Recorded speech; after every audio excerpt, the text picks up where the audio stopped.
Worked with Arjun, Zion, and Raymond to create a presentation informing you about the critically acclaimed topic of minimum wage. Minimum wage has become a highly debated topic recently due to massive inflation and cost of living increases. Minimum wage primarily lies in the Commerce Clause of Article 1, Section 8 of the Constitution. Minimum wage laws primarily grew from the paternalistic perspective of the 5th and 14th Amendment. During the Lochner era, an era where many economic advancements were struck down, minimum wage continued to be fought in court.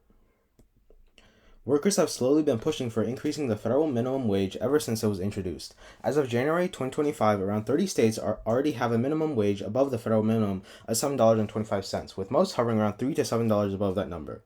Moreover, proposed legislation like the Raise the Wage Act of April 2025 has been introduced to slowly incrementally raise the minimum wage to $17 by 2030. The Fair Labor and Standards Act of 1938 currently remains the most important law regarding federal minimum wage. The law states that employers must pay workers a minimum wage of $7.25, as well as 1.5 times their wage for overtime, which is any amount of work exceeding the 40-hour work week. Moreover, the act regulated the age of workers, 16 for any non-hazardous jobs and 18 for any jobs deemed hazardous for a minor by the Department of Labor. The most important executive action regarding minimum wage was Executive Order 13658, issued in 2014.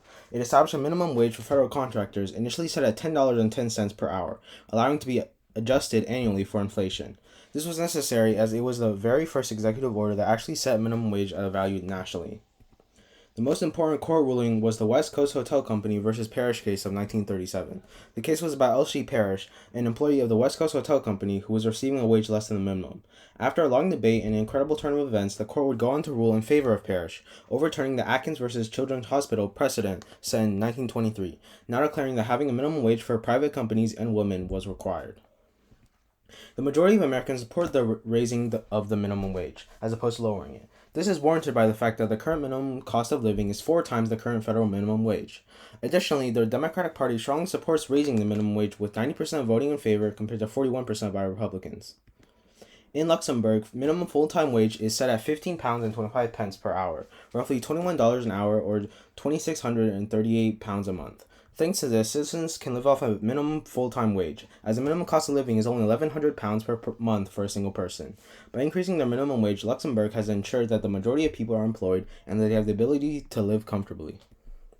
As of 2025, Sudan right now has the lowest minimum wage of any nation. Sudan is a very small nation with a minimum wage of only 425 Sudanese pounds per month, or roughly 95 cents in USD, for its workers across its country.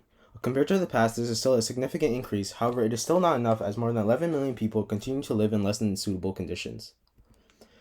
The NAACP is a community organization that works to fix the economic disproportionality and disparity of African Americans in the U.S. In their broader mission, they hope to fix economic disparity by actively fighting for increasing the minimum wage to $7.25. They are already successful in raising the federal minimum from $5.15 to $7.25 in 2009. The NAACP continues to fight for increasing minimum wage, often supporting economic advancement legislation whenever possible. The Cato Institute is an organization that believes in the free market regulating job opportunities and minimum wage laws. While not directly supporting lowering the minimum wage, they strongly oppose increasing it, as they believe it will lower employment rates in low-skilled jobs, leading to more economic instability. Moreover, they would rather have no set minimum wage, believing that the free market should dictate wages instead.